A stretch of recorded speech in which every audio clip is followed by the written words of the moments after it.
Hi everyone, Joe March here, also known as Sorcerer, and we're doing something a little different today. If I asked any of my regular viewers what my most popular video on this channel is, I'm willing to bet they'd get it wrong. Because I think that my most popular video on this channel is popular because of people from outside of the channel who came in and watched it. So I'll give you a few seconds to guess. You're probably not going to guess it. If you do guess it, put that in the comments, I guess. What do you think my most popular video on this channel of all time was? If you guessed my solo playthrough of 4 Against Darkness, you are correct. That's right, the one time that I played a solo role-playing game on this channel, that was my most popular video of all time. I mean, it consistently remains the one that I have the most views on. It consistently remains the one that's most liked. I don't know, people seem to like the solo roleplay thing. So, is that why I'm going to do another solo roleplay today? No. I just wanted to do another solo roleplay, and this gives me an excuse to do that. So, what are we playing today? Last year, a new system came out called Adventure Perilous by Simian Circle Games, written by Dirk Stanley. Adventure Perilous is a fantasy rules-light tabletop RPG that blends an 8-bit aesthetic with an easy-to-learn system, allowing for fast action and simple play. And no, I did not get paid to do this, and no, I did not get a free copy. I just looked over this thing and said, well, that looks fun to play. And have I played it yet? No, we're going to play it for the first time here. And they aren't kidding about the 8-bit aesthetic. Here are some shots from the book, and everything is detailed to look like an 8-bit fantasy video game. It kind of gives me those original Final Fantasy vibes, or even Legend of Zelda. They even go so far as to make the character sheet 8-bit. And while that is part of what attracted me to the game, there are 2 other things that did as well. The idea of playing something that's as simple as a video game as a tabletop role-playing game, because I've always enjoyed very simple rules-light style games that allow you to just move into the action. And, more importantly, the fact that while this can be played as a traditional style tabletop RPG, they've also designed it so it can be played solo, like 4 Against Darkness, meant that I could make another video like this playing it. And that, to me, was worth the cost of buying the PDF. Now, how do you play this game solo? It uses an oracle system, which is where you ask questions, roll dice, and then get suggestions as a result of the dice rolls, and you let your mind fill in the gaps with those. So you kind of story tell while you play, which kind of suits my style as someone who writes books and enjoys fantasy. So I thought, what a great follow-up to my 4 Against Darkness video, and I simply wanted to try it out. Now, I don't want to show too much of the actual rule book as I'm playing the game because I don't want to give away everything that they're selling for free. As someone who's made a role-playing game myself, which you guys can go to buy on DriveThruRPG, I know it's not cool if somebody else just shows all of your stuff. So you'll just have to trust me about what my roles equal in the book, because I'm not going to be showing every page as I'm going through doing the roles and things like that. And trust me, roles are going to matter a lot on this one because I've decided to let the roles determine what my characters are and everything. I'm not bringing my own personal characters into this like I did on my last video. Instead, I'm going to roll everything. It's all going to be random, and I'm going to play up whatever character personality I happen to roll up for these characters. I've created a spreadsheet that I'm going to track all my character information on that I'll be adding to the screen in just a moment.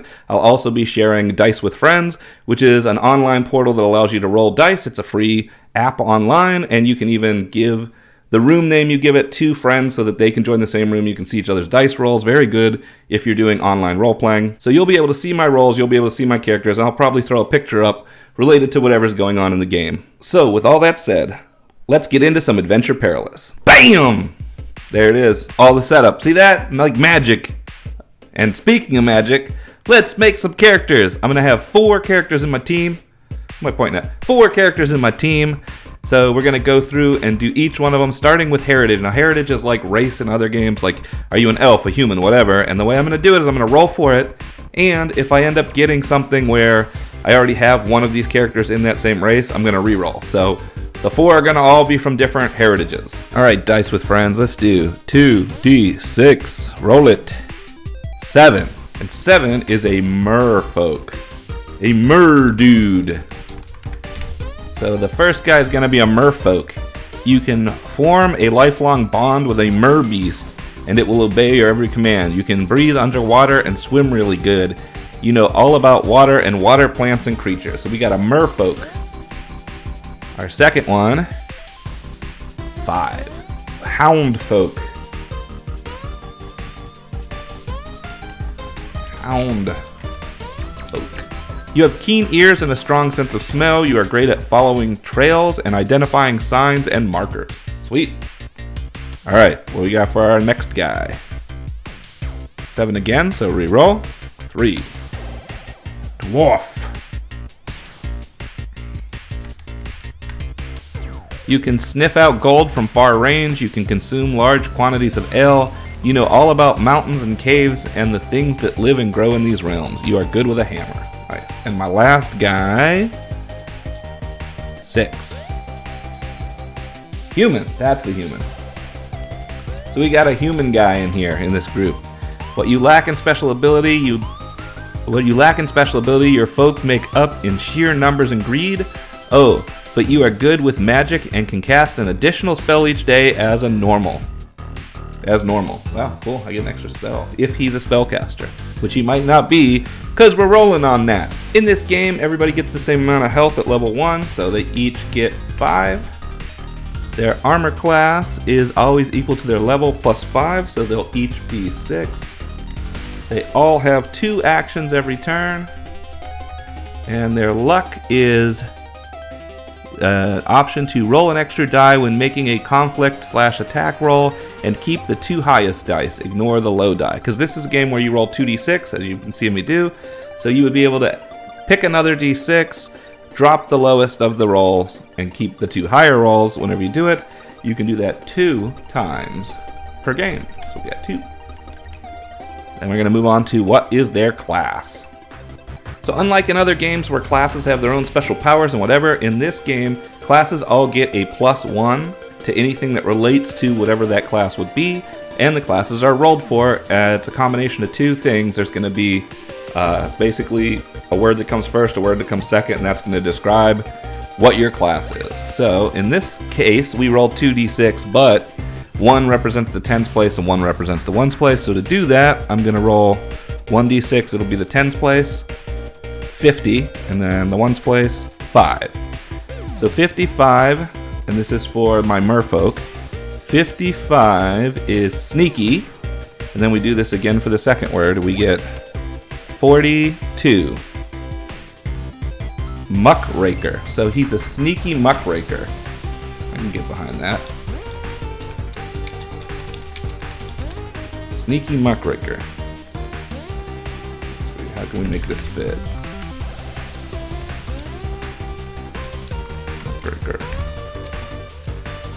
And the bonus is +1 to anything that a sneaky muckraker could do. So if I could explain it in a way that makes sense that a sneaky muckraker could do it, then he can do it. And it's kind of funny that he's a merfolk, so now I think he's like from the swamps, right?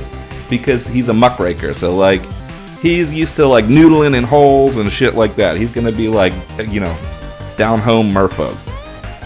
So I'm already starting to get a personality forming as I'm building this out. Houndfolk, let's see what you get. 65.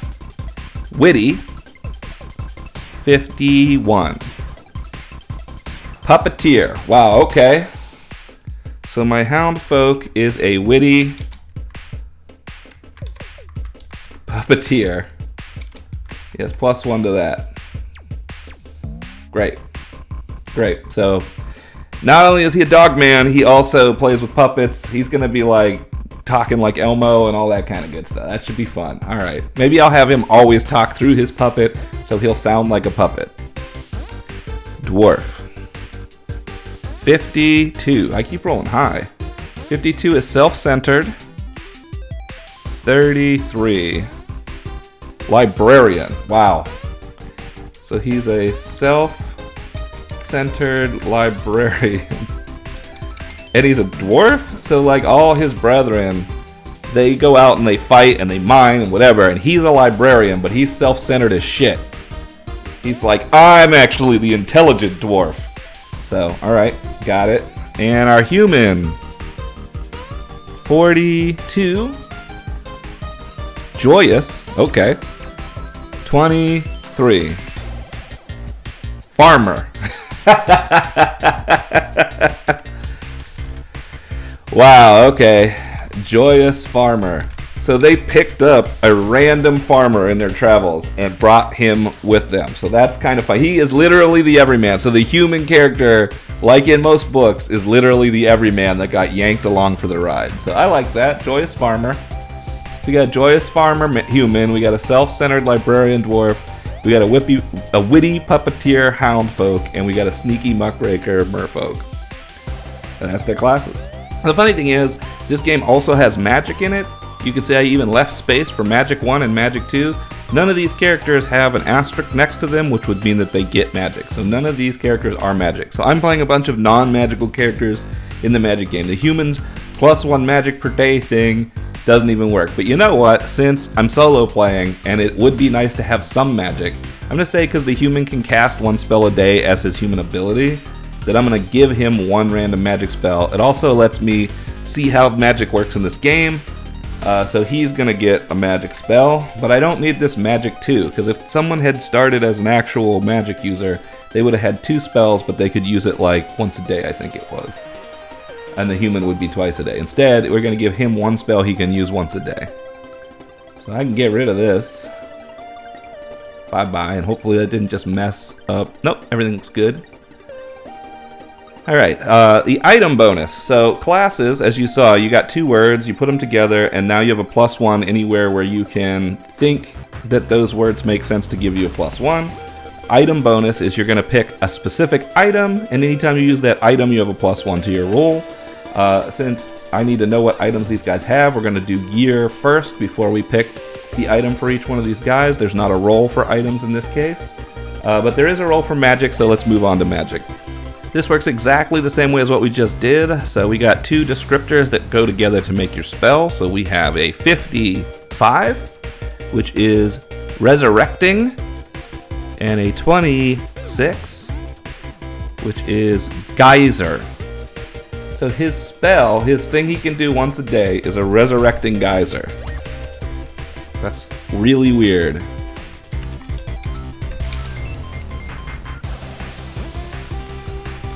So I guess once a day he can resurrect his teammates in a big geyser of like oil or water or whatever the fuck he's able to dig out of the ground. So that'll be important. So I want to keep him alive so that if other characters die, he can do his resurrecting geyser. Now he can only do it once per day, so it's not going to happen very often, and hopefully characters don't die that often, so it won't be that big a deal. But I guess he's our free resurrect once in a while, which I don't know, maybe we're going to need since we have no other wizards and these guys' classes don't sound very combat oriented. In fact though, this game does not have to center around combat. It literally, we're going to be using the oracles and asking questions and things are going to happen the way they happen. So who knows whether the sneaky muckraker, the witty puppeteer, the self-centered library, and the joyous farmer actually end up in a dungeon or not. There's rules for it if we do, but we'll see. Alright, gear is handled in a gear shop. They've got different prices for different objects. Each character is supposed to start with 10 gold. That's why we've got a gear notes section down here for the characters so they can have different gear.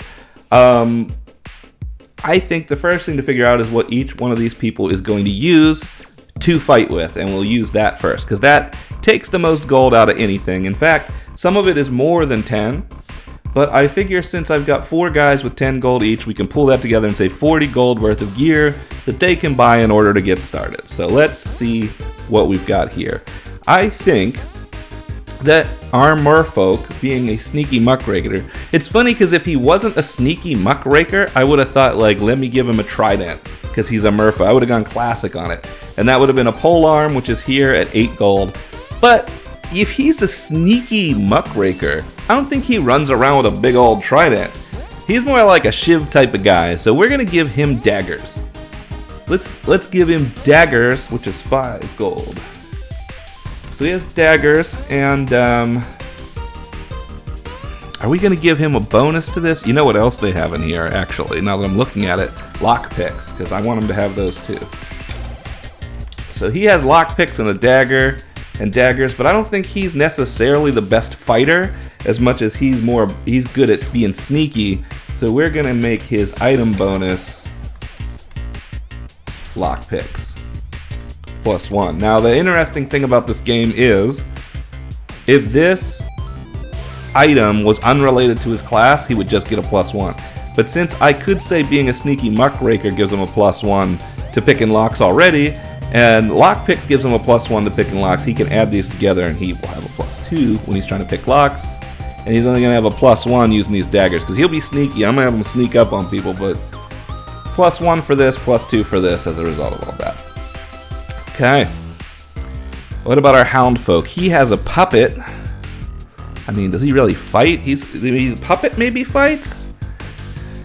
How's that gonna work? Let's think about this for a second. We got daggers, short blades, long, heavy blades, axe, hammer, mace, polearm, staff, bows and crossbows, arrows and bolts. Maybe this is our ranged guy. Maybe his puppet has like a dart mouth or something. Maybe it's like some kind of ninja puppet where like the mouth opens up and it shoots darts out and stuff like that. And we'll just use crossbow and bolts as the representation there. So in that case, we're gonna say crossbows, bolts, because he needs the ammo. And actually, the funny thing is that this plus this, well, that's 13, 14, that's 19. So these guys have almost used up, they'd have 1 gold left between them. So it's working out pretty well. Although I don't have any gear to actually survive in the wilderness or survive in a dungeon yet with this stuff, but maybe we're not doing that yet. Maybe they're gonna be city folk. So far these two guys seem more like they're gonna scam people in the city. So he is good with, we're gonna just call it bolts, because again, we put it as a crossbow, but it's in the puppet. It's like he shoots bolts from the puppet's mouth. So he's got a +1 with bolts, and since it's in the puppet's mouth, once again, he'd be able to get the +1 for being a puppeteer. So he actually is good range. He's got a +2 for his ranged attacks. So dwarf, obviously, oh well, he's a librarian, so I don't know that he's necessarily going to have a hammer or axe or whatever. What I know he should have, we'll leave room for a weapon up here, but what I know he needs to have is like books and stuff, right? So what do we have here? Tent, candle, these are the things I should get that I haven't got yet. Tent, candle, lantern, backpack, spyglass, clothing, rope, manacle, sleeping bag, healing kit, lockpicks, 10-foot pole. We're going to at least give him a backpack, because somebody needs to actually hold their stuff. So he's going to have a backpack. We're going to get back to his weapon. Human. This guy is a farmer, right? But, I mean, he could be a farmer with a longsword or something. Well, I mean, that'd be all his gold. It's 10 gold. Axe, hammers, maces, pole arms. He could have, like, he could be the one that's holding something like a trident, but it's a pitchfork or like a, you know, that's one of those things that the scythe type of thing. Actually, I kind of like the idea that he has a scythe. He's like a regular ass farmer, but he's got the fucking reaper sickle. You know, he's like, yeah, I got this.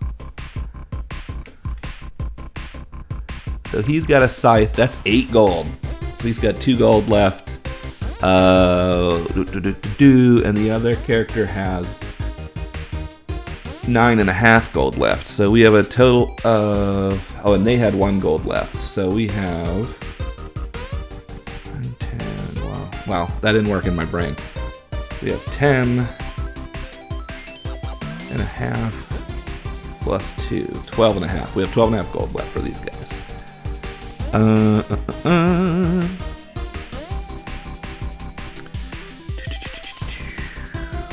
I like how there's wagon, horse, small boat. I'm not even over there. We're not there. Healing kit. I mean, that'd be good for someone to have too, right? Wow. All right. So, what do we actually need? We need a lantern. Someone needs the lantern. We're gonna give that to the librarian as well. Well, actually, yeah. Yeah, we're gonna give him the lantern. He's the one holding all their like actual important stuff. He's got the lantern. That brings him to 12 gold. He's got the tent. That brings him to 10 gold. We've got, let's see.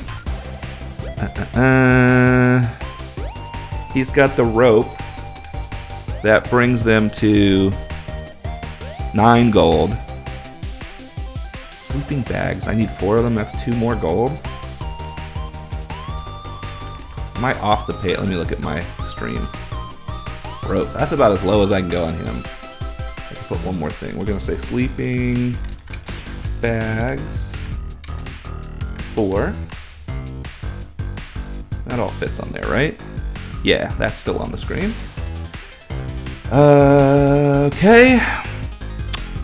So then we'll give him... Let's give him a hammer. He is a dwarf. And the hammer is not related to him being a librarian. I want him to be able to hit with it. So we're going to say he's got hammer +1. Right? Good. That leaves us with 2 gold left. I'm going to say I want a healing kit. Someone should have a healing kit. Let's give it to the human. He's already got the resurrecting geyser ability over there. Healing kit. We got 1 gold left for stuff. We only have 1 guy who can shoot. Well, that's how that goes sometimes. I guess the merfolk can throw the daggers. He doesn't say he has a bunch of them. Let's see. I don't have enough for any of that.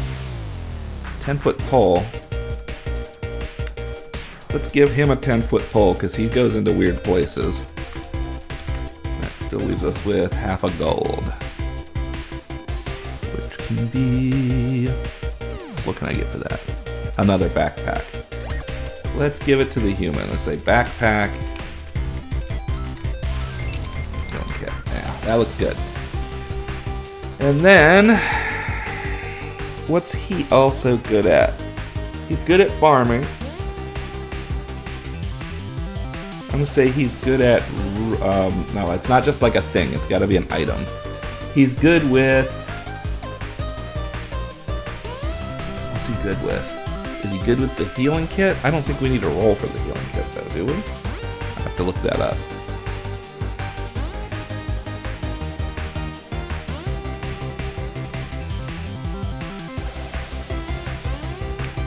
I mean, let's just be battle ready. He's good with that scythe. That's why he brought it with him.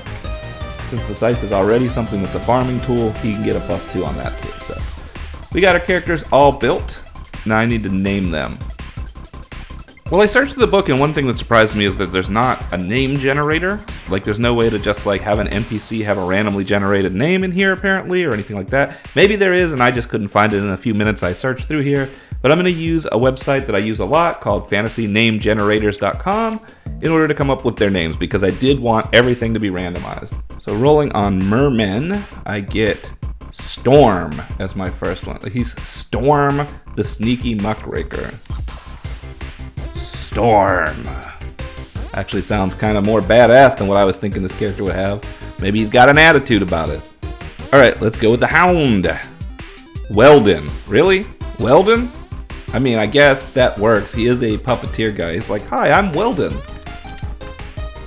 We never hear him talk anyway. We should see what his puppet's name is. I mean, that... Actually, we probably should see what his puppet's name is. Although, what would you even pick for, like, a name type for that? Do they have, like, puppet names? Is puppet on this list? If it is, I'm gonna lose my shit. Let's see. Pirate, Pixie, Plague Doctoress, Prophet, Puppet! Puppet is on this... Okay, puppet name. Puppet name, get puppet name. Hope.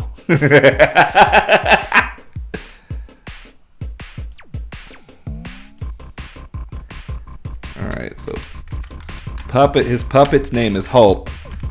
So, that's funny. So he has a puppet named Hope that shoots spikes out of its mouth. Shoots bolts out of its mouth.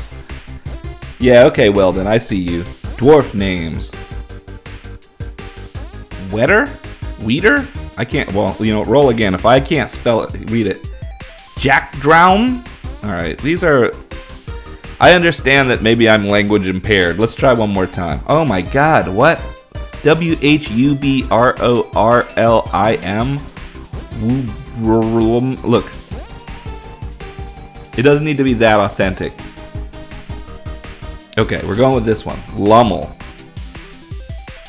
I have to be able to at least say it. Maybe it's Lamel. I don't know. Actually, you know what? It's Lummel, but he says it Lamel, because he is the self-centered librarian. And then human names. I mean, this got to be the most boring of the generators, right?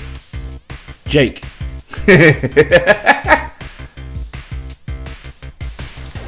Okay, Jake the human, that works. So we've got Storm, the sneaky muckraker merfolk. We've got Weldon, the witty puppeteer with his puppet Hope.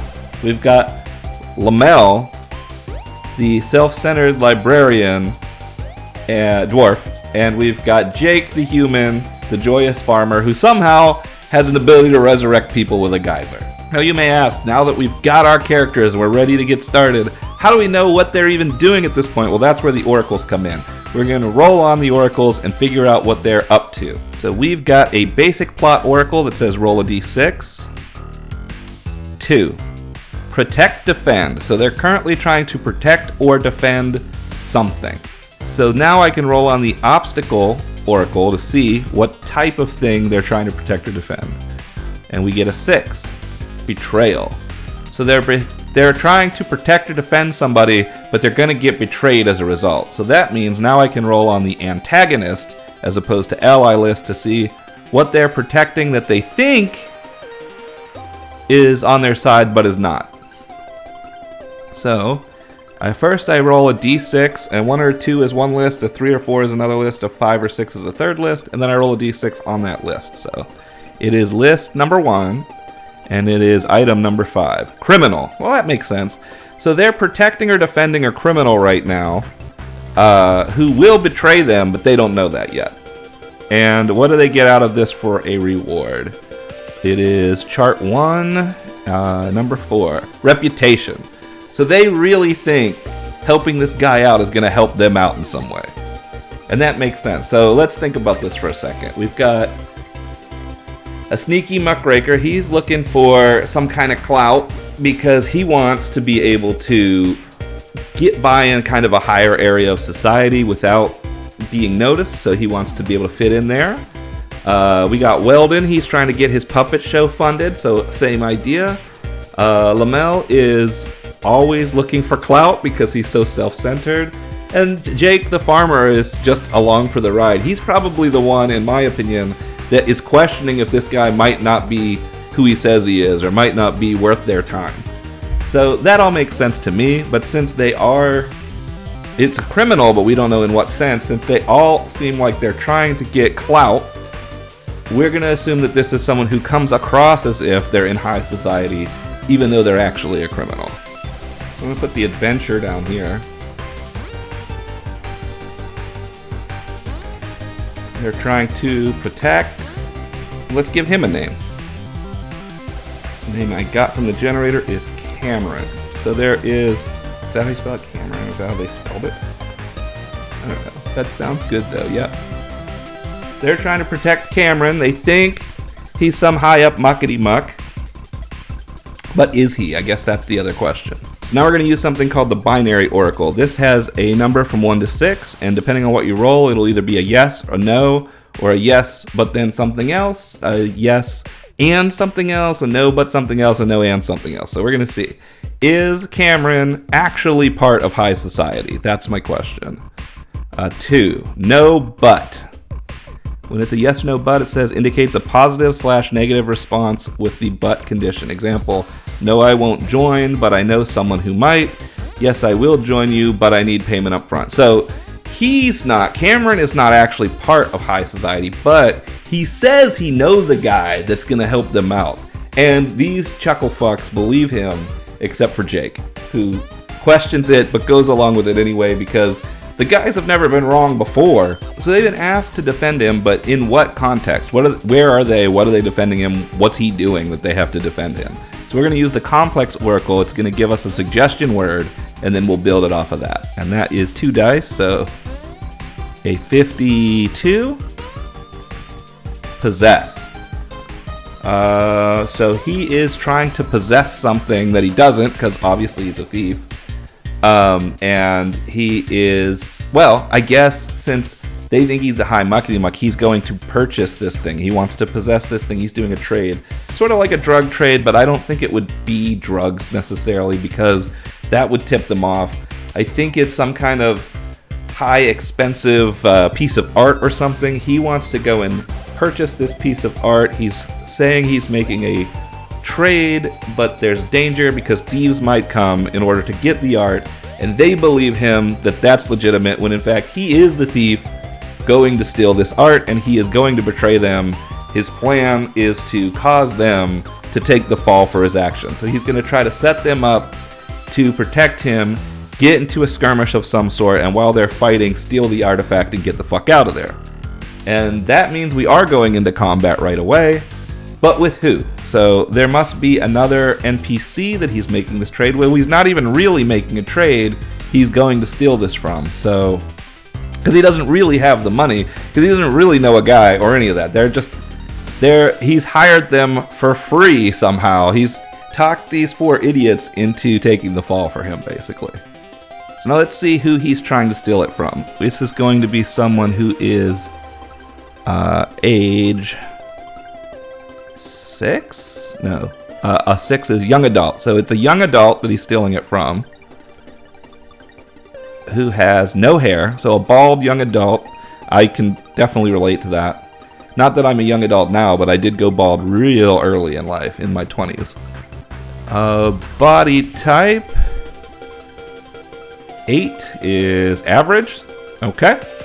Appearance 4, kept. That makes sense. Skin type, I don't know why that matters, but let's find out. A light skin. Clothing, I would hope this guy looks rich to keep the average dress. Okay, so he looks like an average dude. He's an average balding young adult is who this guy is trying to steal this from. Other physical traits, we're going with the 3rd list, and number 2, he has piercings. So he maybe is the artist himself, the way that I see it. So they're going to take the art from the artist himself as he's on the way to deliver it to someone who actually is in a high muckety muck society. But this artist, because he is somewhat known, will have some defenders around him, which is where the whole scuffle will happen. How many defenders? 6. Great. Okay. That's going to be hard for our team, but oh well, that's how things go. And because this game has monsters, and it'd be more fun to fight monsters than humans, we're going to assume that he has these 6 monsters that are protecting him. They will look like humans because maybe they're guised in some way or wearing cloaks, or maybe they're just hidden in like bullshit suits. Like they are obviously monsters, but somehow nobody notices. But we want to have them actually fight monsters because there's no rules in here as far as I can tell about fighting PCs, although maybe PCs are monsters in there. Maybe they have, fighting regular NPCs. Maybe they are in the monster section. Oh, let's take a look.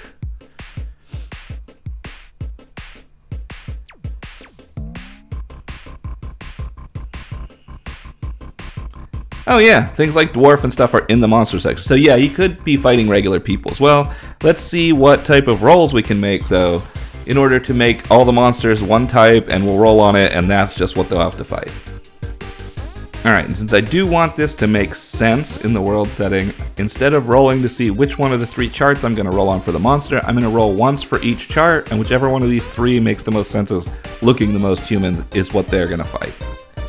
So, for chart 1, we've got Gargle, which I assume is like a gargoyle, but we can check that out.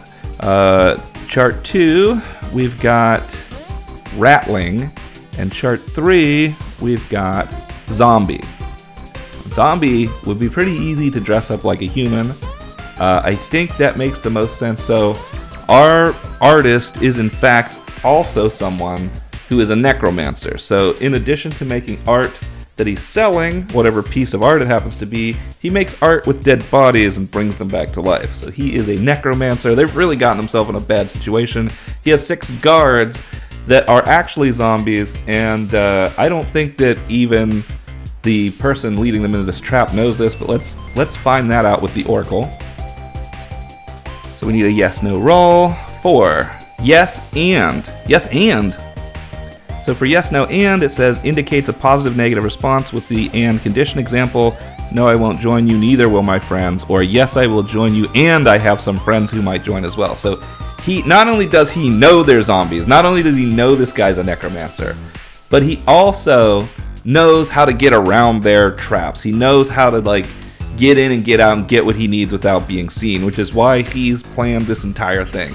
So he's not really trying to get them to take the fall for him in a legal sense, as I was thinking before, so much as he's trying to get them to hold off these zombies for him so he can get this thing, and he just doesn't care if they get killed and wiped out of existence by this necromancer. Alright, so we got our zombies. Let's just put this up here so everybody knows what we're dealing with. They got a bite and a scratch. They got light or heavy armor, worn or natural. They have a special ability. Zombies are unintelligent, shambling, undead creatures who exist only to feed on brains. A zombie can only be killed by destroying its head. And we got their stats up here. That all makes sense. So they're typical zombies. So our team goes in with Cameron. To interact with this artist, and let's see what happens from there. Oh, and actually we need a name for the artist. Dexter. That looks good to me. So we need to protect Cameron from Dexter, who is the necromancer artist, while Cameron steals from Dexter and gets away. Whether or not we realize that that's what he's doing at some point, that will come to light as we go. So their team gets to where they need to go. They see the man that is the target. They see his guys who look like humans to them. These are not the most intelligent group of folks. And they make their way over toward him, expecting that there's going to be a sort of honest exchange that goes on. So my question for the Oracle is, does Cameron actually go up to Dexter and talk to him? Or does Cameron kind of immediately move into this action that he's going to try to take, where he's like, hey, you guys get up there and let him know that I'm ready or something, to cause kind of a stir. So the question is, does Cameron talk to him? 1. No. It's just a straight no. It's not no but, no, he doesn't. So he sends them up to say, hey, let them know that Cameron is here to make the purchase. And he knows that this is just going to piss Dexter off because Dexter is not here to sell anything, so he sends them up there. Now, which of our team is most likely to talk? I think that's Lamel, self-centered librarian. So he walks up to our friend, or non-friend, our necromancer Dexter, and says, we are here from Cameron. We have come to facilitate your trade and exchange. To which Dexter says, I don't know what you're talking about, considering he's a creepy, bald necromancer man, probably with a beard, maybe wearing a hood. I don't know, I kind of relate to this character. He's like, I don't know what you're talking about. Maybe you guys should get the fuck out of my way. To which Lamel says, I don't appreciate being talked to that way, because he is self-centered shit. But Weldon jumps in with Hope talking, going, let me talk to him. Hey, mister, how about you don't be such a dick? It's nicer when people do the right thing. Now this just pisses Dexter off. He doesn't want no puppet in his face. He's like out of time for this shit. And he turns to walk away and snaps his fingers to leave this mess to the 6 zombies he's brought with him. Meanwhile, this is when Cameron is making his move. This is exactly what he wanted to have happen. He's sneaking in to steal that item, but they're never going to see Cameron again. Cameron's part in this is done. Whether he gets the item from Dexter or not, we don't know. The betrayal has happened. If he gets it, he's not coming back. If he doesn't, they're not going to see him. So they're just always going to wonder what happens to Cameron, assuming they get out of this alive.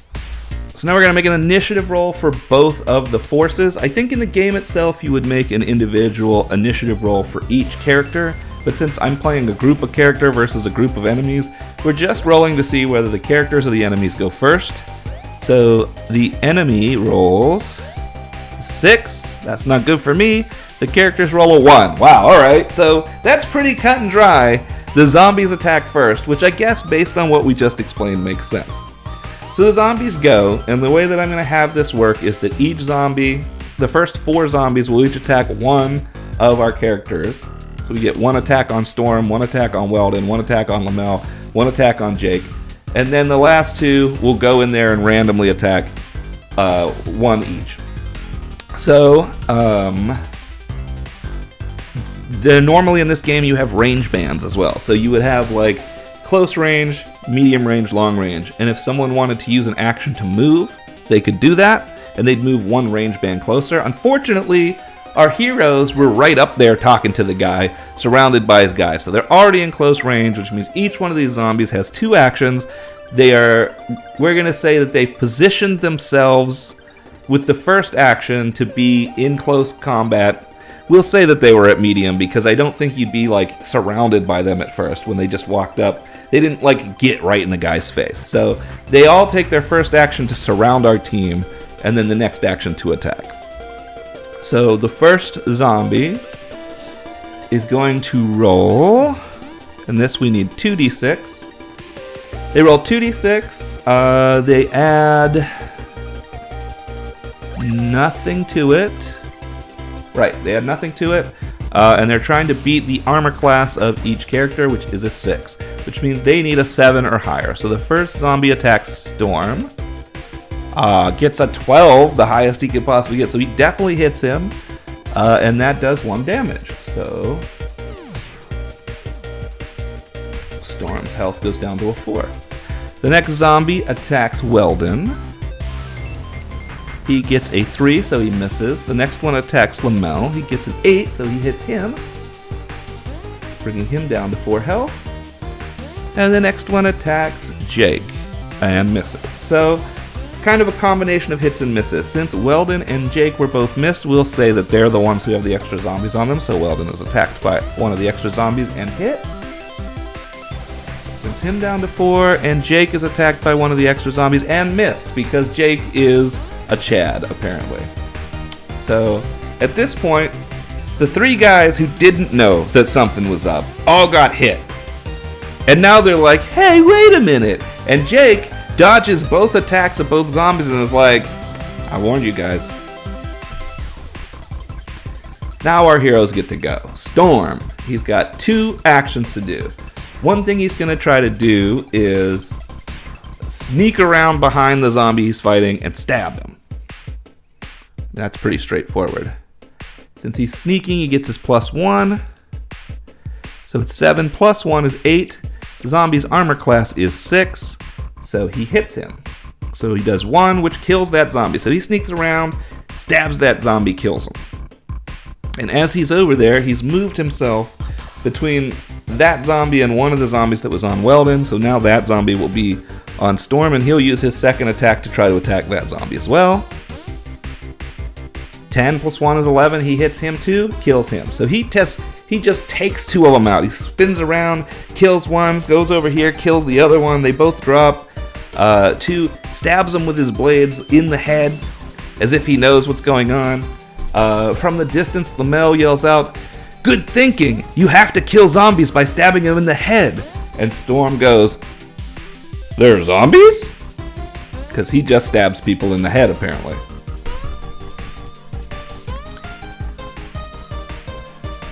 Weldon uses an action to back away and then has his puppet spray bolts at the enemy.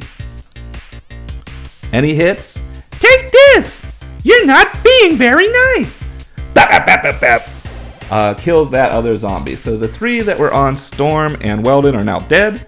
There are 3 remaining zombies. Lamel is going to take his hammer and try to smash one in the head because he knows what they are. He's a librarian. He's read about zombies before. He hits, he kills one, and then he attacks one of the ones that's on Jake, and hits and kills one. I'm rolling really hot. That's good. I guess these zombies weren't really going to keep us in too much trouble here. Jake takes his scythe and attacks the last one, and hits and kills it. Nice. And he has one other action, and that action is to turn to the guys and be like, "I don't think this was a good idea." Like, no shit. So at this point, because I'm curious, I want to know, did Cameron get killed by the Necromancer? So let's ask the Oracle.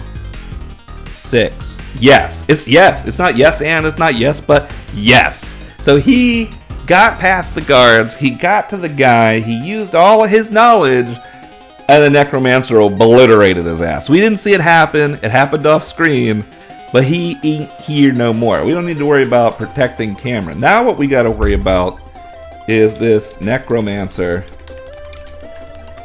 Dexter, because he ain't happy that we killed all of his guys, I would assume. Well, let's ask that question. Does he care? Is he going to engage the team, or does he just not give a shit and he continues about what he was up to? 3. He does not care, and. So, no, I won't join you, and neither will my friends, that type of thing. So not only does he not care about the team, but he's already gone. He doesn't care, and he's already left. He doesn't care, and he's already killed Cameron and left. That's what no and is. So he's gone, Dexter's out. So these guys are just on the street. They were betrayed. They're a little bit scratched up, but they're okay, and they don't know where the fuck Cameron went. Now we're going to assume that in actuality they want to find Cameron, because they're like, what the fuck, we got to get back at Cameron. They don't know he's dead. So they're going to try to find Cameron in order to figure out what the fuck happened. But in the process of doing that, they're going to end up with another quest, because that plot did not last long enough for us to fill a whole video. So they're going to end up needing to escort or deliver, you gotta love this, 1. Time? Escort or deliver? Okay, escort or deliver something in a very short amount of time. For some reason. Oh, okay. So, and what's the reward? Hold on. Table 2, 1, an item. So they have located on these zombies some form of item that they can tell is not something that should be in their possession. This is something that they really need to get in front of, say, the town guards or the police equivalent of this place before they're found with it, before they're tied to whatever happened. So as much as they want to go after Cameron and get their revenge, they have this item that they look at and they go, we don't want to be tied to this. We need to be the guys on the up and up that point this thing out. And since these zombies are unnatural, we're going to say that it's something that indicates the existence of these zombies, something that indicates that this necromancer is using tools and magics and things that are illegal in the town. And they want to get that before someone, because they know where they're standing right now. They just attacked a bunch of guys in the middle of the street, killed a bunch of guys. It could look really bad for them. Cameron's nowhere around to vouch for them that they're doing the right thing. They need to go get this in front of the police really fast. But since the obstacle is time, there's going to be something in their way as they try to do that. So let's use the complex oracle, and we get a 1, 1, so an 11. Acquaintance. So an acquaintance is going to come up. So while they're trying to rush the police station, an acquaintance that they already know is going to show up and be like, hey guys, hey, you know something. Like, is he going to just be fanboying about, like, he knows Hope is a great puppet and wants to talk to him and it's like distracting them? Is he someone who they owe money to and he's there to collect? I haven't figured that out yet. Now we're going to use an intensity roll. An intensity roll is where you roll a d6, and a 1 is a low intensity encounter and a 6 is a high intensity encounter, and everything in between is a variance. So if this guy is a 1, then he's going to show up and be like, hey guys, it's me, and they're like, we just don't have time, and they can push past him. But if he's a 6, for example, it's going to be hard as shit to get past him, and anything in between. 4. So they can't brush him aside. That's more than half. He's going to be something they have to deal with before they can move on. But what is their time restraint? How much time do they have? 6. Okay. So they have 6 rounds to do what they need to do. If they can get past this guy in 6 rounds, then they're fine. But if they can't, then the police are going to come or whatever. It's going to turn bad for these guys. It's going to turn bad for our heroes. So who is this NPC? Let's give him some actual skills and descriptions. We've got 43. He is a lazy 41 monk. He's a lazy monk. So he says that he's like out there studying and fighting techniques and like whatever, but he's And he says he's a drunken master, like he's like, yeah, I drink a lot, but it's, it helps me with my fighting. But really, he's a layabout who gets drunk all the time. And of course he knows these guys, because why wouldn't he?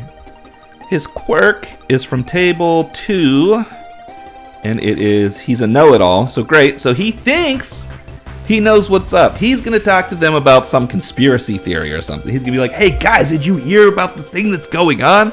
And at first they think, oh shit, he's talking about us. So they're like, what you talking about? And then he's like, yeah, so there's this horrible conspiracy going on where something very dark is going on in the city. And Storm's like, oh shit, this might be the thing we have. And he's like, yeah, you guys know about this? And Lamel's like, of course I know about it. Of course I know about it. And Jake is like, oh my god, guys, we're wasting time here. But he keeps going on, and he starts explaining how at the head of everything, there's some kind of like dragon or something that's controlling the king, and the king is actually part of the dragon's bloodline, and there's a Pac-Man moon, and eventually it gets to a point where they realize he's talking about like nothing. Like whatever he's talking about, this is not, they didn't need to be spending their time here, and they're running out of time. But the question is, how much time does he eat up with that conversation? 2 rounds, so not that long. So 2 out of the 6 rounds are just that conversation. So now they try to cut it off, but can they? And that brings us back to the Oracle. So first we're going to use a Fate Oracle, because I don't know how hard this is. It's a D6 roll. Is this something, well actually let's say, one of these 4 guys is going to do it. I'm going to roll a D6, and we'll do 1 for Storm, 2 for Weldon, 3 for Lamel, 4 for Jake. If it's a 5 or 6, we'll re-roll. Well, 6 you want. Okay, 4. So Jake, so the sensible one of them all, comes up and is like, I'm sorry, we don't have time for this conversation, but we've got to go. But is this something that can happen? So we're rolling on Fate Probability. 3. Unlikely. So it's unlikely he can talk their way out of this.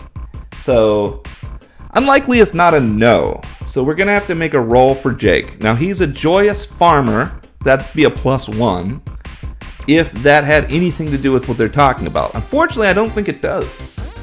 His scythe skills aren't going to help him here either, so he just has a regular roll. So we're going to treat this as a difficulty roll. But what difficulty is it? We have easy, medium, hard, and epic. Now it said it's unlikely, which to me, easy would have to be likely, and epic would have to be worse than unlikely. But it's either medium or hard. Medium is an 8, hard is a 10. We're going to say it's right in the middle of those. It's a 9. He needs a 9 or higher to get out of this conversation. He's got 2d6 and no bonuses. So let's see if he's able to pull it off. 5, no. So even though he tries to politely get them out of the conversation, it doesn't even matter. Our NPC friend is still going on and on. They've already let him go on for 2 rounds. He's going on for the 3rd round, even though they're not listening to him anymore.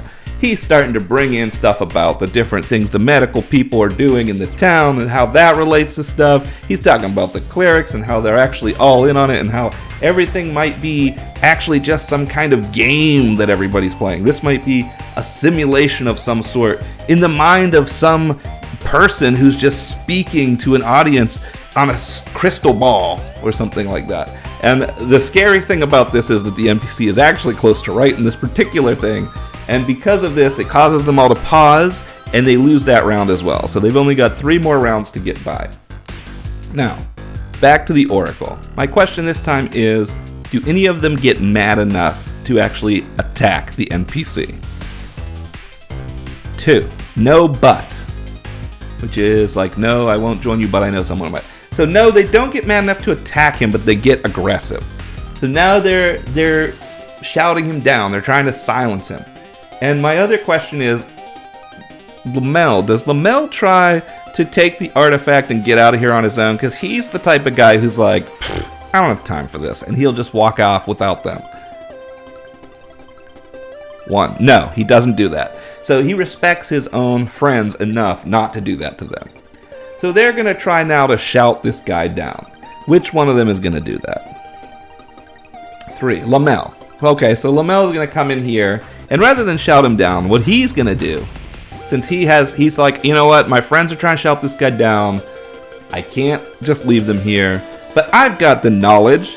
I'm going to try to explain to this guy why his crazy theories don't make sense. I know that never works, so we don't even have to roll to see how hard that is. This is going to be, it's going to require a 10, because this is definitely, it's not, well, maybe it's impossible. Hold on. Is it hard or epic? I guess that's the question. So I would say to convert someone, to try to change the mind of this guy in the moment is an epic requirement. So he needs 12. But he is a librarian, so he has a +1 to this roll, which means he needs to roll an 11 or higher. 6. He was nowhere close. He would have needed to roll that just to get an easy out. So he comes in and he's like, okay guys, step aside guys. Listen. Here's the facts. And he starts laying facts out. And for everyone, the NPC's just like, nah. Doesn't work. They eat up a whole other round on this. There's only 2 rounds left to get out of this conversation before it's too late. At this point though, our NPC is getting pretty annoyed with them because of all these facts and logic they're spitting at him. So my question now is, does the NPC attack them? 3. No and. So not only does he not attack them, he invites them to come back with him to the bar to discuss this further. He's like, no. Come on guys, listen. I can prove it all. We just gotta go over here. At this point, their only chance to evade is to try to convince him that they're going to meet up with him later to discuss it. But can they? Who is going to try? 5 is reroll. 4. So Jake steps in between Lamel and the NPC and says, listen, we'd love to go over this, but we have something we have to do right now. Can we meet you in an hour at the pub? I mean, that sounds reasonable. But does it work? Let's find out how difficult this is. 6. Oof, okay. So, once again, or actually, I may have that wrong. Fate Oracle. 1 is impossible, 2 highly unlikely, 3 unlikely, 4 probable, 5 highly probable, 6 certain. Okay, so this is an easy roll for him now.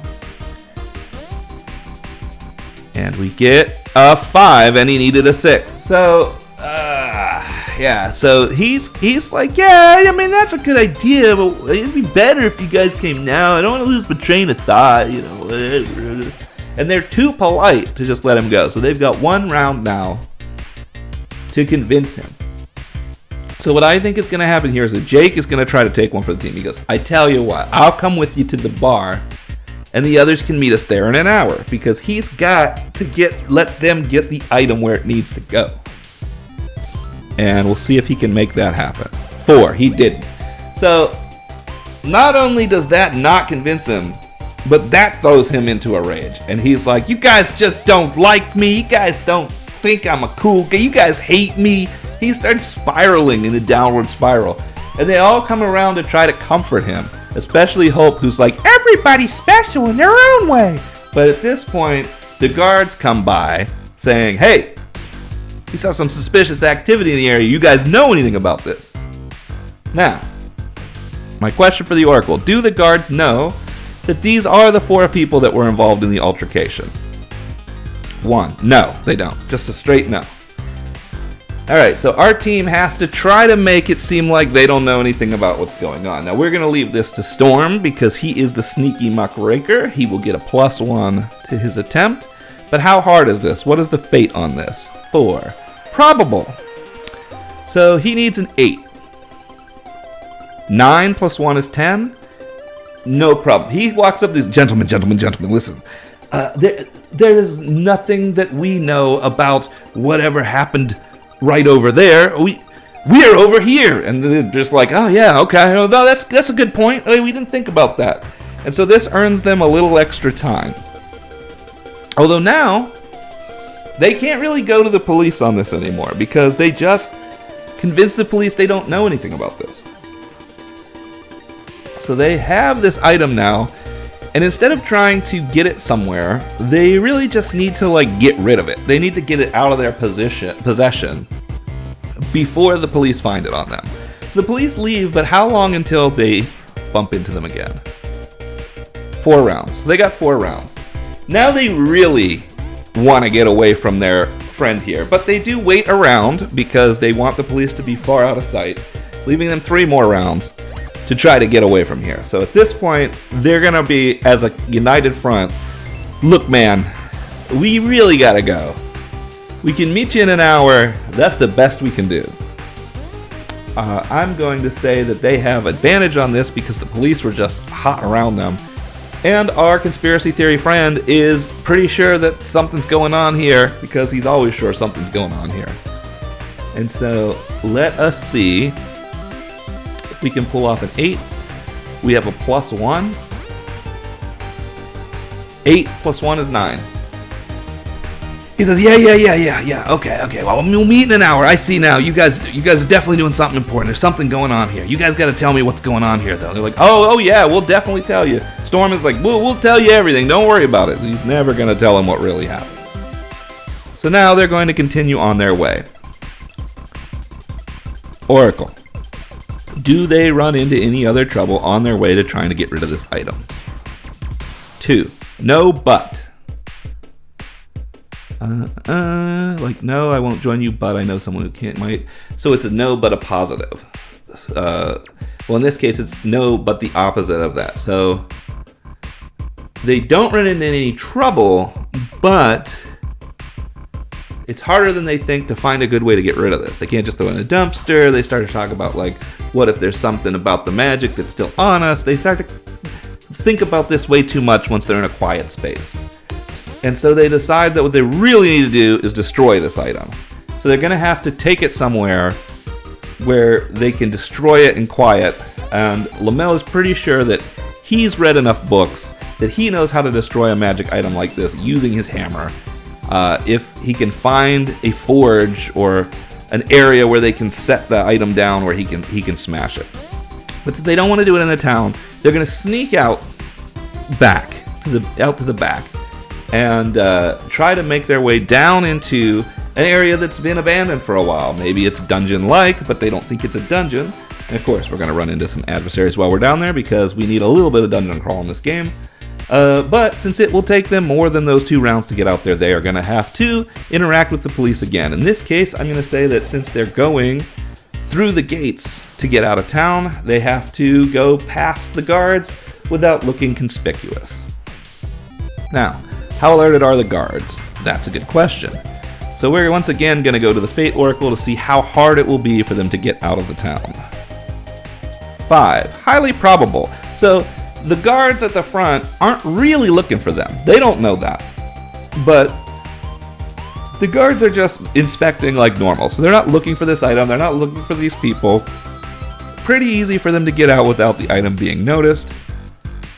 Who is going to talk to the guard? We're going to say Storm is going to talk to the guards, because even though I could roll for it, I really feel like he, having the +1, would be the talker of the group in situations where they're dealing with police or guards. So he's just going to say, oh, we're on our way to see my old granny. She's out in the middle of the woods. We're worried there might be a wolf coming after her, or something of this nature. And he needs to get a 6 or higher. He has a +1. 7 +1 is 8, so he convinces them they're going on some regular old ass field trip. They get out of the town no problem, and they make their way to this old abandoned ruin. Now, dungeons have their own section in this book. You can roll up a whole bunch of stuff about the dungeon. You can roll up what room shapes there are. You can roll up what type of creatures are in there. You can roll up what type of items are in there. You can roll up what the dungeon's called. You can roll up what type of dungeon it is. All that good stuff. This is something I wanted to get to. We are going to keep it short because I don't want this video to be long. So we're going to not worry so much about the shape of the rooms and things. We're not using mapping here, but I could if I was doing a longer video or doing a longer adventure. But we are going to come up with some dungeon descriptors. So the first one is going to come from list 2, and it is number 3, floating. All right, and the second one is going to come from list 1, and it is den. So this is the floating den. So it's not your typical dungeon deep in the ground. It's not your typical ruins. These ruins are on a piece of land that's floating up. and it's chained to the earth, and it's just sitting there floating. Some old magic keeps it going, and because we don't want this ruins to be so big, we're going to say it's only a few rooms in there, and they've been here before. Different people have explored this area, trying to figure out what makes it float, trying to find the magic item that makes this place work. But actually, Lamella is convinced that this is the perfect place to destroy this other magic artifact, because being inside of this magic crypt is a great place to destroy it without any of that magic leaking out in a way that would indicate something's going on. People who can sense magic are used to sensing magic from this area, so they won't be able to detect them destroying the magic item. That's why they're here. However, sometimes there are creatures that nest in this area, even though they're not necessarily native to the dungeon. It's just out there floating, so things will climb up the chains and then be in there. So in the handful of rooms that are in there, we may run into some creatures. Now, technically, the full name of the dungeon isn't finished yet. It is the Floating Den of something. However, our team does not know its original name, but we can find out. 6 and a 6, I was supposed to roll those separate. So 66, Under the Mountain. So it is the, what? It's the Floating Den Under the Mountain? I'm trying to picture that. So while it is exactly as described, there's actually a large mountain that looms above it. And there's a kind of entryway into the mountain that was carved at one time. In fact, part of the thing that makes the entire area they're in unique is that there's this big mountain where a path has been carved through the center of the mountain. The trail goes right through it between here and the next town. It's the way to get out of the mountainous region. But in amongst this area is where they had uncovered this floating thing buried for centuries underneath of the mountain at one point. So it used to be that the side of the dwarf mines, this was something that was floating within the center of a giant mine, but now it's been unearthed. Now it's a ruin that floats there with this handful of rooms. It used to be part of a much bigger thing, which means that there's probably a much larger dungeon within the mountain itself that's just never been uncovered. And in fact, this floating thing might be the secret to that. So if this game is fun enough that I want to come back to it another time, we could potentially have our adventurers delve into the mountain and figure out what's going on in the larger dungeon. Now, how old is this dungeon? It is 1,200 years old. 1,200 years old.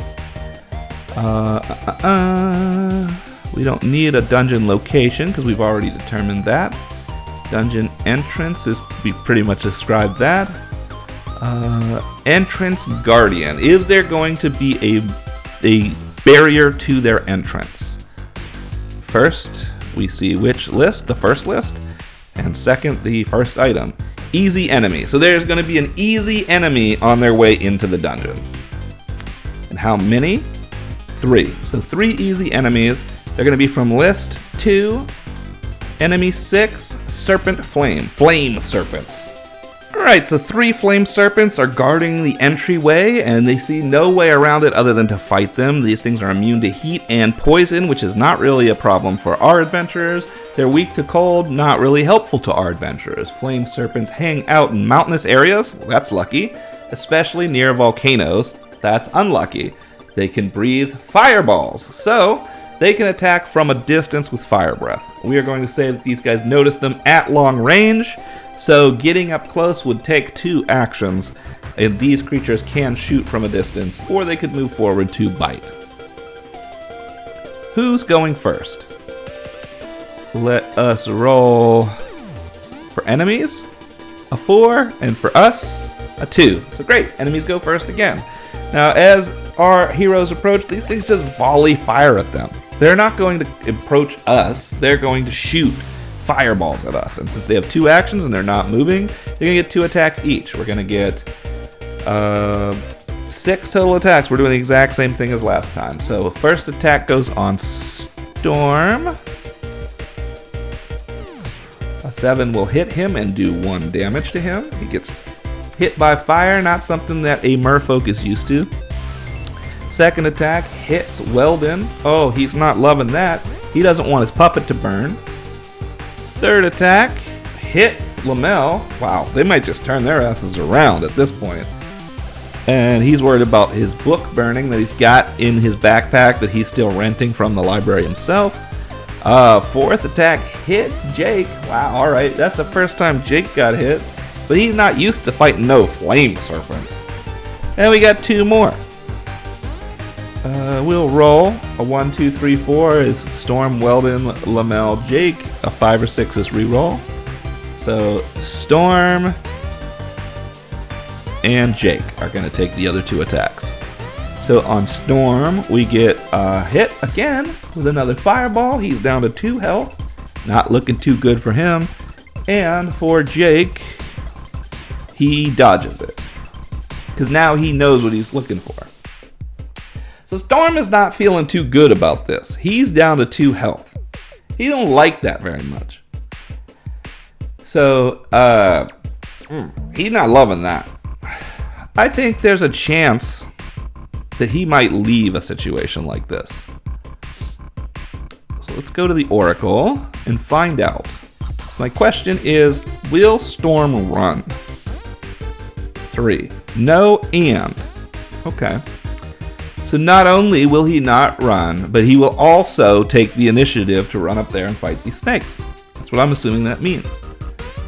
So he maneuvers himself into close, since he is... Actually, he maneuvers himself into medium with 1 movement, and then throws one of his daggers at one of the snakes with an attack.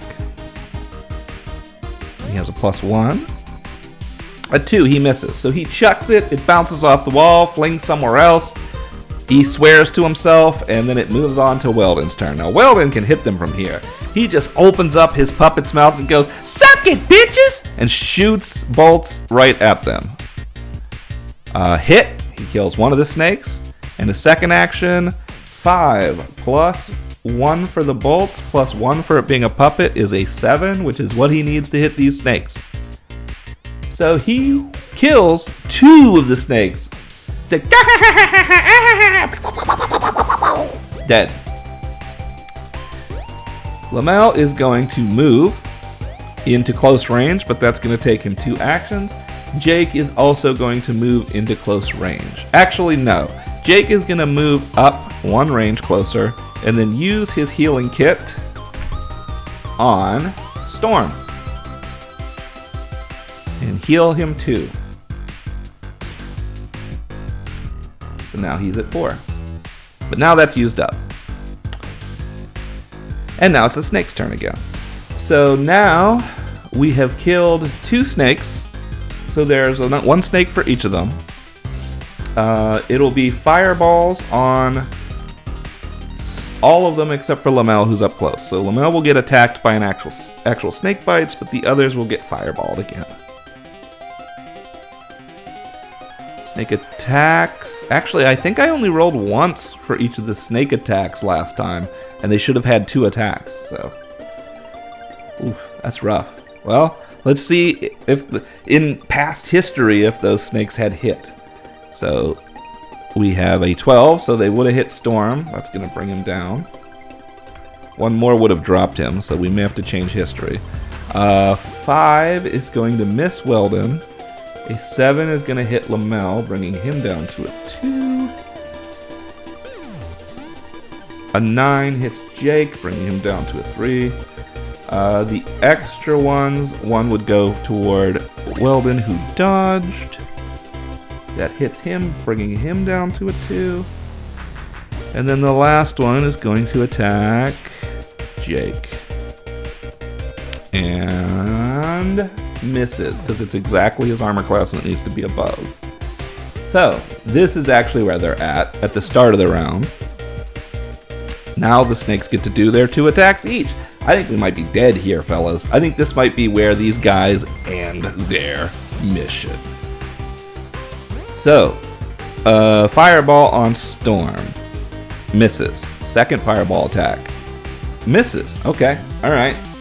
Good showing, Storm. Fireball on Weldon. Hits. Bringing him down to 1. Whew. Second fireball. Hits. Weldon is out. Weldon falls out. So he was able to take 2 snakes out with his bolts, But then, wham, wham, 2 fireballs right to the chest, and he falls over. And as he does, his puppet falls from his hand and lands softly on the ground. He is unconscious, potentially dying. Lamel gets them to try to bite him, miss, and hit. So he is down to 1 health. And Jake has 2 fireball attacks at him. 1 hits, and the other one hits. So he's down to 1 health. Not looking too good. Alright, back to our heroes. Storm, who's got the most health of anyone, is going to march on forward and then attack one of the snakes, because he's now in close range. And he hits. 6 plus nothing, but with heroes it can be a tie on that number because it's 6 plus that hits them. So 6 plus. So he hits and kills one of the snakes. Weldon is unconscious. Lamel is already in close range, so he can attack 2 snakes. Hit and kill, and hit and kill. So he hammers 2 of the other snakes, leaving 1 snake left alive. Jake is going to move into close range and attack the remaining snake, but he misses it. And that snake, since Jake is the last one to attack him, will attack Jake back. Bite, miss, bite, hit. Well, that's bad because Jake is our healer. He was the one that could revive Weldon. Well, just how it goes sometimes. He should have backed up and revived Weldon instead of walking forward and trying to take the last snake out like a hero. But he didn't. So now him and Weldon are dead, even though his resurrecting geyser could have revived Weldon. Oh well, Jake, you were smart up until you weren't. So, Storm is going to attack the snake. Kills it. 2 of their friends are dead or dying. Let's find out. Is Weldon dead? 4. Yes, and. Does that mean yes, and Jake is dead? Is that? So I was going to roll for him next. I'm going to say yes, and so is his puppet, because I think that's hilarious. So Hope and Weldon are gone. They no longer exist in this game. We'll get back to what that means in a minute, because that's funny too. Jake. Is Jake dead? 5. Yes, but there's a chance to bring him back. Let's say because of his resurrecting geyser power, there's a chance that it may ignite itself and bring him back. Now, since the geyser would only affect people in close range to him, he can't bring back Weldon, who's impossible to be revived, but there is a chance for Jake to survive. How likely is it? 6. Certain. Okay, well, if it's certain, then I don't even need to roll it. Jake is revived by the resurrecting geyser, but all it does is bring him back to 1. His own geyser saves his life. So Jake is back, Lamel is here, Storm is here, but Weldon has passed. Now, what do you do when a character dies in this game? And I'm kind of glad this happened because I wanted to see this aspect of it. I think it's interesting. You could be playing this game with actually like 4 players, each playing a character. One of their characters dies. What do they do now? They make a new character. But unlike in other games where you just like choose a random new character or just remake the same character with a new name, there's actually mechanics in here for how you go about making your second character. This mechanic is called Legacy. Legacy characters are characters with connections to the recently deceased character. These connections may be close, as in siblings, or distant, as in former childhood friends. Regardless, legacy characters are meant to make the world and the connectedness of PCs feel more familiar. So you roll on a chart and you determine how this new character that you're going to play knew your old character, and that relationship will explain how they ended up in the group. So in this case, which table are we rolling on? Table 1. And we get number 2, childhood friend. So while Weldon is dead, one of his childhood friends is going to come and take his place in the future. So In this particular case, we're not going to bother adding a new character. We don't want to spend the time to make another one. Also, it's not like the character pops into the existence the moment you die. It's supposed to be the next game session. But if we play as these characters again in the future, it will actually be Weldon's childhood friend who will replace him. So whatever character we make will be a childhood friend of Weldon. They will have known about Weldon and Hope and have come to join these guys to mourn the loss of Weldon, and then we'll end up on some wacky adventure alongside them. But our heroes are pretty badly hurt. Now, as we said, this particular dungeon isn't like owned by monsters, but filled with them from time to time. So the question is, were the snakes the only monsters in there, or were there more? 5. Yes, but. So they were the only monsters, but there's something else in the dungeon to worry about. Now, in the dungeon generation area, there are room elements that you would roll as you're making each room. You could get trap, monster, secret, or empty. So an empty is just an empty room. A secret is some secret thing is in the room. A monster is you fight a monster, and a trap is the room is trapped. Since the only other thing that would be negative on this list other than monsters is traps, we're going to assume that there is a trap in this dungeon that they still have to get by. So first of all, let's see what kind of trap. Blades. Oof. So perhaps this is a trap that's been here all along. It's like built into the wall. These blades will come out if you go in the wrong spot. But our heroes aren't very well versed on this trap. They're not people who have necessarily been in here that much, or in this specific room that they decide to go to destroy this item. What triggers the trap? 4. An object trigger. So in this case, we're going to say that the place that they want to place this artifact in order to destroy it is going to set this blade trap off, which is going to attack them. Now, Lamel is the one who is going to go and destroy the item, so I'm going to assume he's the one who places it.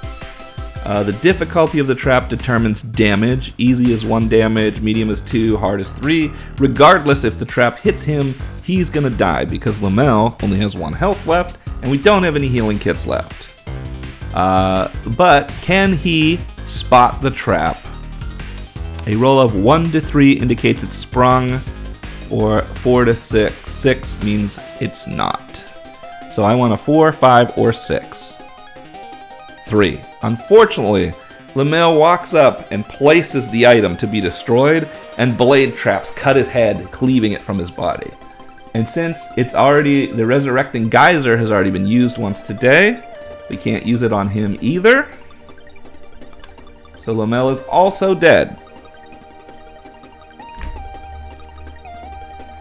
Stunned by the head of their ally, fallen before them, Jake and Storm are kind of considering cutting their losses at this point, but they still want to destroy the artifact. And they have Lamel's hammer to do so.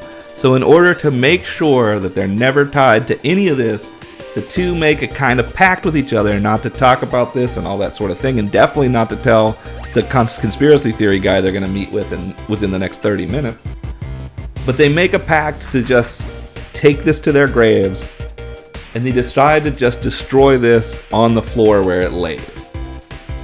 So, which one is going to swing the hammer? Because we don't know that the hammer will actually destroy it. We don't know if there's negative repercussions. None of that is known yet.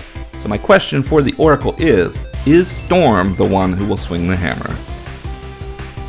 3. No, and he refuses to be in the room while that happens. So he backs out of the room and says, "You're up, Jake." And we all know how convincing Storm can be. So Jake is going to take the hammer and attempt to destroy the item. Fate. How likely is it that the hammer can destroy the item? 6. Certain. So he will destroy it. How likely is it that there's a negative repercussion to destroying the item? 2. Highly unlikely. So as long as we roll a 6 or higher, which is an easy roll, then he will destroy it without any bad repercussions to the two of them. 11, yeah. So he breaks it, destroys it. The magic flies off in all directions, but is absorbed by the magic of the floating place that they're in. And the two are able to leave and head back to the town. However, do the guards, as they walk back in, notice that they're 2 people short? 2. No, but. And we're going to say no, but. They notice that Jake is covered in wounds and Storm has scuffed up clothes because they've been in a lot of combat. So they're going to ask them about what they were up to. Storm spins a tale about a wolf that they met up with on the way to Granny's house. He had already mentioned that that might be something they had to deal with, and he's going to try to convince them that that's what happened. He has a +1, but how likely is it?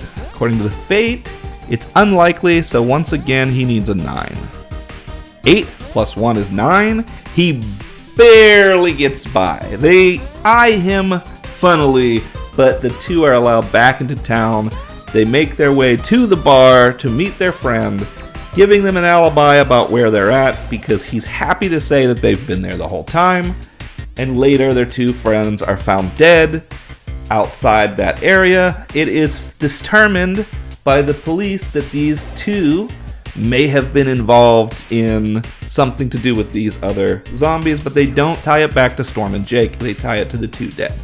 And so Storm and Jake are now left free to breathe easy, although also full of horrifying trauma as 2 of their best friends have died, soon to be replaced by 2 people related to them. And in fact, let's find out who will replace Lommel in part 2, if there ever is one. It will come from Table 1, and it is a clone replica. Wow, alright.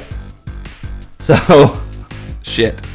Apparently, Lamel had a clone made of himself in the case of just such a thing. And since it's a clone of him, we'll call it Clomel, because it's Clone Lamel. So Clomel will be joining the group next time and acting as if he's always been supposed to be there. Of course he has. And then Weldon's friend, childhood friend, will join the group. And that, of course, is if we decide to do another one of these with this particular game system. Now, I found this fun. I, of course, tried to run this as a quick one. There's no, like, giant dungeon or anything. It is actually pretty easy to die, but I like things that are a bit more knife edge. In fact, part of my enjoyment when I played 4 Against Darkness was that you could die in the process of playing that game fairly easily, making it something where you want to try again.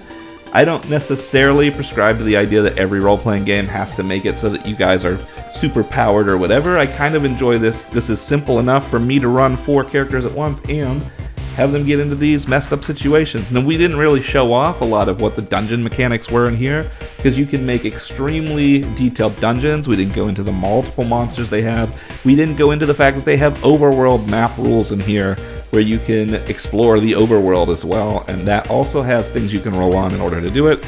It's a whole kit that can allow you to create a story, as we did today, just on dice rolls and your own imagination. So I think this was pretty fun. It's something I would definitely be interested in playing again. Would I play it on camera? That's more up to the viewers. If you guys really enjoyed watching this, let me know, and I could do a part 2 with the same characters but different. Maybe we'll actually come up with some lore about the land if it's good enough for a part 2 and make it into an actual story instead of just 4 chuckle fucks that have a bad day.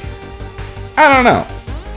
Is it something interesting enough to see a part 2 of, or would it be more interesting next time I do one of these to see another system that does this? Because I do have a couple other systems that work differently that also are solo play, which I haven't tried out yet.